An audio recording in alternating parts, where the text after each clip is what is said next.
Moi, si c'était une décision que je devais prendre pour des enfants actuellement, bah, je prendrais la même décision de les enlever de ces réseaux-là et d'avoir Internet à tout prix, quoi. Oui, surtout qu'aujourd'hui, ils sont devenus, ça a été multiplié par 10, quoi. Maintenant, avec Ah, TikTok, c'est beaucoup plus tentant et il y a beaucoup plus de choses et c'est beaucoup plus dangereux, j'ai envie de dire. beaucoup plus dangereux. C'est un contenu hyper sexualisé pour les jeunes Oui, filles.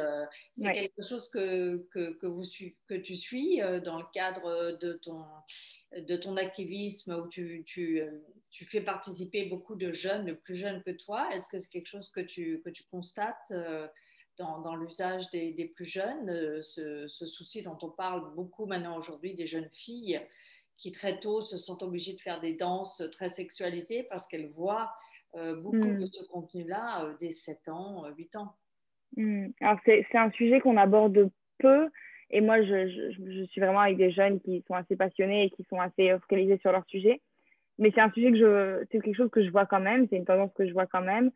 Et puis, au-delà de la partie contenu sexualisé, il y a l'impact ensuite sur la santé mentale, que par contre, je vois beaucoup. Il y a beaucoup, beaucoup de jeunes avec qui je travaille ou avec qui, enfin, que je connais en général par mon activisme qui ont des soucis d'anxiété, des soucis d'image corporelle qui les dérangent. Et bon, moi, ce sont des soucis auxquels je suis aussi pas complètement, enfin, je suis familière aussi, alors que j'ai pas été sur ces réseaux. Et donc, je me dis, en fait, pour eux, c'est exacerbé par les réseaux.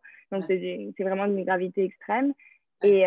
Et je crois que plus que ça, je vois qu'il y a comme toute une autre vie sur les réseaux par rapport à la vie dans la réalité. Mm. Euh, et ça peut faire un petit peu peur parce que c'est vraiment une vie qui est c'est pas une vie qui est naturelle, c'est une tendance qui m'inquiète beaucoup à la base. C'est une tendance, moi en tant que personne qui quand j'étais au début de mon activisme, me disait vraiment féministe, et je me le dis toujours, c'est très important pour moi le droit des femmes, d'avoir confiance en soi, d'avoir le droit quand on est une femme adulte, d'avoir des droits sexuels, et pourtant quand on est une jeune femme petite, d'être protégée de ce regard externe. C'est deux choses qui sont compatibles pour moi. Euh, et, en même temps, je t'avoue qu'en plus, à l'université, je fais en ce moment un projet, une sorte de petite dissertation sur le trafic humain et le trafic, surtout, on appelle ça sex trafficking, Ouais. euh, en Ontario.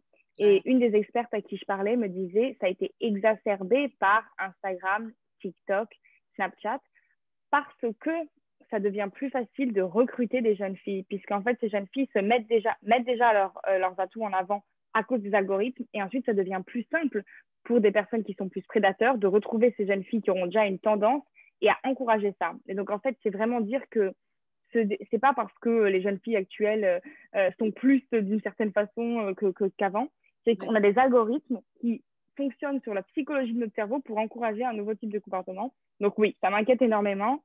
Euh, Ça m'inquiète d'autant plus que ça ne veut pas dire que les conversations à l'école sont meilleures sur le sujet.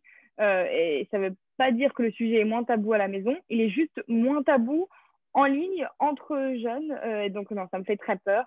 Oui. Et en général, je trouve que... Ouais. Et en fait, il est moins tabou, mais il est vraiment, c'est une sexualité à des enfants de 7 ans, mais en parler de façon, enfin, on voit très bien ce qui est mis en avant, c'est les énormes, les Oui, énormes fesses, les énormes, enfin, c'est une vision de ce que c'est que d'être une femme, vraiment très, tout à très fait. réductrice, en fait. Et donc, c'est en Oui, fait, comme tu dis, c'est la vision qu'ont aujourd'hui les jeunes filles lorsqu'elles sont la plupart du temps sur leur téléphone, sur leurs réseaux sociaux. mm, Et en effet, il n'y a pas forcément de dialogue avec leurs parents à ce tout à sujet-là, fait. parce que les parents pensent qu'elles sont sur un outil ludique où on fait des vidéos rigolotes sur de la Ouais, musique.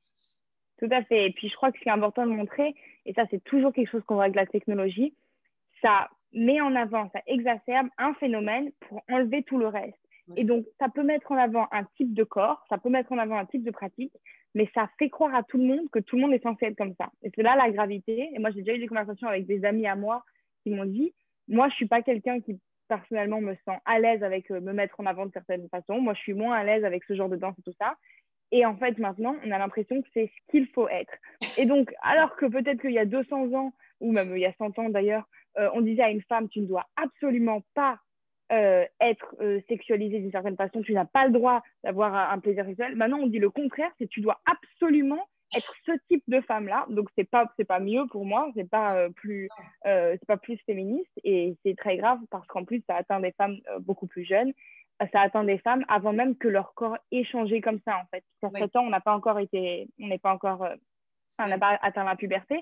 Donc, avant même elles d'avoir pu voir leur corps changer, elles savent déjà ce qu'elles veulent voir dans leur corps.